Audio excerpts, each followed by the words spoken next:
बच्चों, आज भ्रमर गीत वात्सल रस के सम्राट सूरदास जी द्वारा रचित सूरसागर से लिया गया है। दो छंद, पिछले खंड में हमने आपको दो छंद की व्याख्याएं बताई थी। उसके आगे आज छंद संख्या 6वां, हमारे हरिहारिल की लकड़ी, ये शीर्षक है और इसी छंद के विषय में आप आज चर्चा करेंगे। आपको अवगत कहा, उद्धव जी के मित्र या कृष्ण के मित्र उद्धव जी जो जाति के ब्राह्मण थे, बहुत ही ज्ञानी थे। ज्ञान अधिक हो जाए या किसी के पास कोई चीज आवश्यकता से अधिक हो जाती है तो उसके पास मद आ जाता है, अहंकार। उद्धव जी को इसी बात का अहंकार हो गया कि मैं बहुत ज्ञानी हूं। एक जो अच्छा मित्र होता है वो अपने मित्र का अहित नहीं सोच सकता। इसलिए कृष्ण जी ने मथुरा से ब्रज गोपिकाओं को समझाने के लिए उद्धव जी को ब्रज भेजा है। आपके पास कितना ज्ञान है। गोपिकाएं तो क्योंकि निरक्षर है, पढ़ी लिखी नहीं है। अब ब्रज में रहने वाली 16,108 गोपिकाएं हैं, उनको जाकर के आपको समझाना है। तो उद्धव जी जब पहुंचे, गोपिकाओं ने उद्धव जी से कहा, उद्धव जी सुनो, हमारे हरिहारिल की लकड़ी, हमारे जो हरि है, हरि के कई अर्थ होते हैं। हरि माने जल भी होता है, हरि माने भगवान के जितने रूप होते हैं, हरि माने बंदर, हरि माने मेढक, हरि माने सिंह। इस तरह से जिसका जहाँ पर उपयोगिता होती है उसका वहाँ अर्थ प्रयोग में लाया जाता है। तो गोपिकाओं ने उद्धव जी से कहा, हमारे हरि जो श्री कृष्ण जी है वो हारिल की लकड़ी की भांति है। जैसे हारिल नाम का एक पक्षी होता है, वो अपने पंजे में, अपने हाथ में या पैर में एक लकड़ी हमेशा दबाए रखता है। तो हम भी उसी तरह, हमको मान लीजिए गोपिकाएं कह रहे हारिल हैं और अपने श्री कृष्ण को हम मजबूती से पकड़े हुए हैं। हारिल पक्षी जैसे लकड़ी को पकड़, मन क्रम वचन नंद नंदन उरिया दृढ़ करी पकड़ी, मनसा वाचा कर्मणा, मन से, वाणी से और कर्म से नंद नंदन, नंद बाबा के जो पुत्र कृष्ण जी हैं उनको उर माने हृदय से दृढ़ कर पकड़ी, बड़ी मजबूती से उनको हम पकड़े हुए।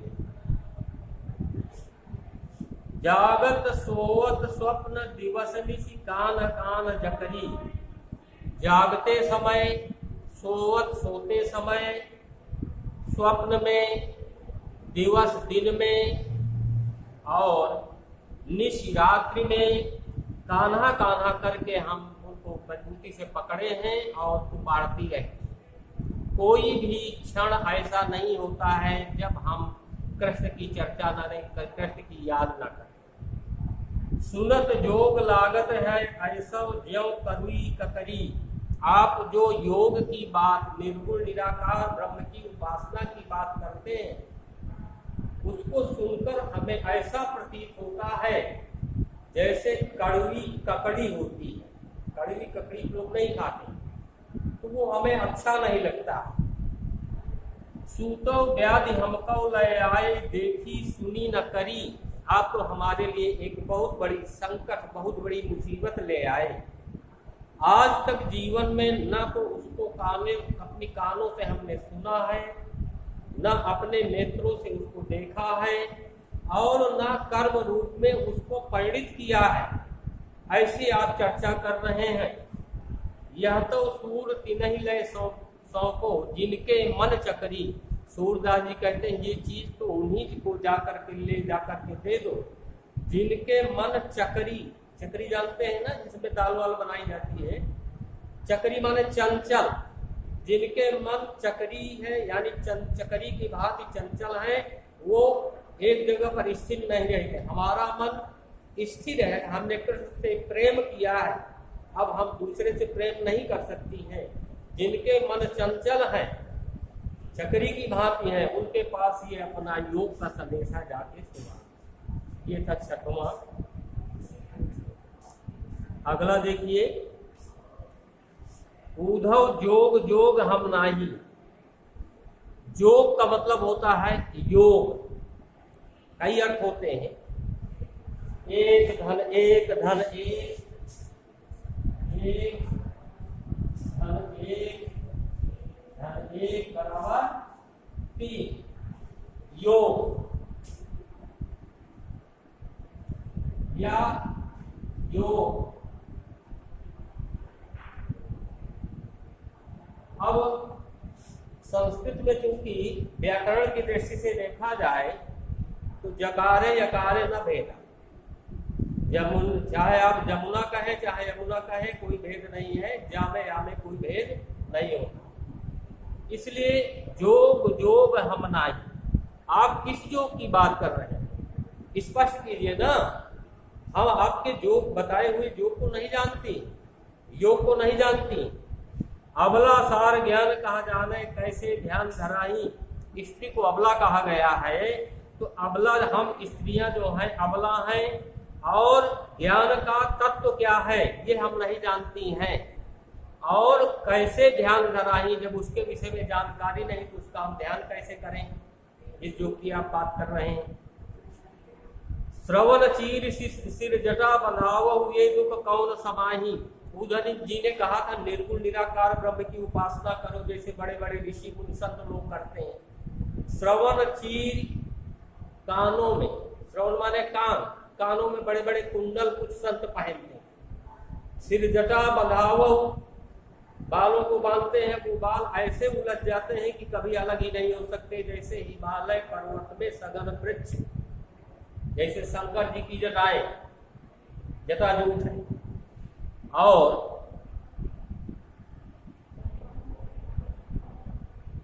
तेई मुंदर नयन कहा तो हरि मूर्ति जिनमाही। आप कहते हैं कि नेत्र बंद करके उस भगवान का अंतःकरण हृदय से स्मरण करो, सबके अंदर बसा हुआ।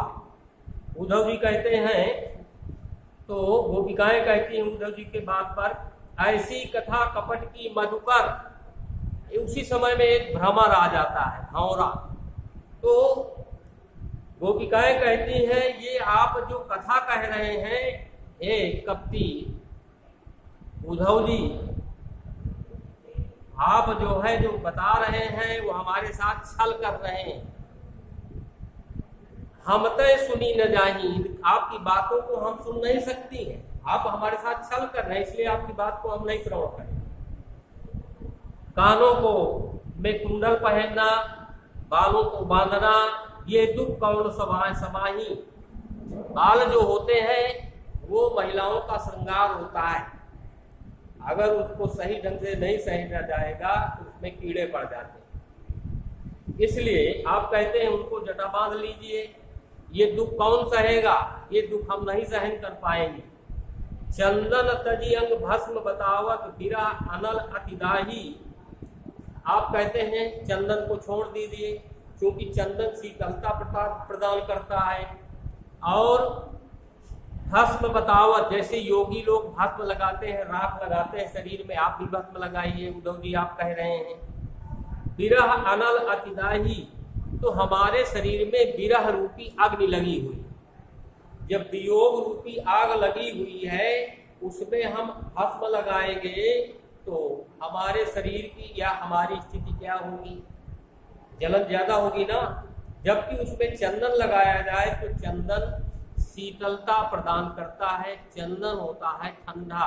किस चंदन की बात हो रही है, मलय गिरी चंदन की, जो मलय पर्वत पे पाए जाते हैं। जोगी भ्रमत जाहि लगी भूले, सो तो है अपमाही। योगी लोग जिसको पाने के लिए, जिनके अंदर भ्रम है, वो सब जगह उसको जो है ढूंढते हैं।